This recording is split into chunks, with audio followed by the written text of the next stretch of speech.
हरे कृष्णा। श्रीमद् भगवद गीता यथारूप अध्याय 2 श्लोक संख्या 24। अच्छेद्यो यम अधायो यम अक्लेदयो अशोषय इव च नित्य सर्वगता स्थानुर अचलो यम सनातना। यह आत्मा अखंडित तथा अघुलनशील है। इसे ना तो जलाया जा सकता है, ना ही सुखाया जा सकता है।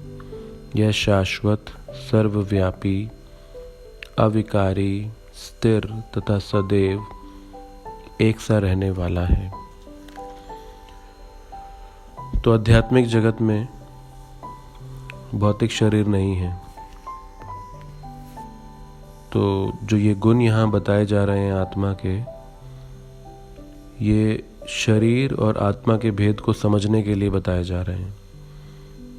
क्योंकि भौतिक जगत में शरीर और आत्मा में भेद है, लेकिन आध्यात्मिक जगत में शरीर और आत्मा में भेद नहीं है। तो यहाँ पर हमें समझने के लिए भगवान इस आत्मा के गुणों को समझा रहे हैं, जो कि इस समय स्थूल और सूक्ष्म शरीर के द्वारा ढकी हुई है। पिछले श्लोक में भगवान कृष्ण ने अर्जुन को कहा था कि इस आत्मा को किसी शस्त्र से काटा नहीं जा सकता।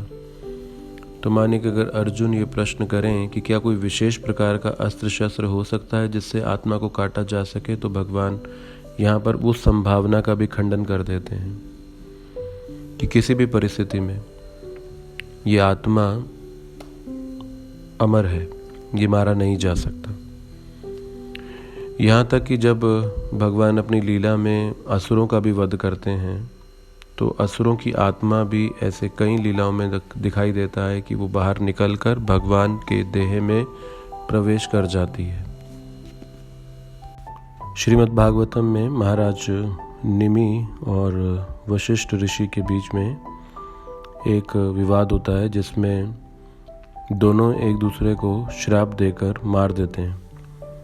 और देवी देवता जब आते हैं और वो देखते हैं कि इतना बड़ा नुकसान मानव जाति के लिए दोनों ही महान व्यक्तित्व एक दूसरे को श्राप देकर मार चुके हैं, तो देवी देवता वशिष्ठ ऋषि को जीवित कर देते हैं।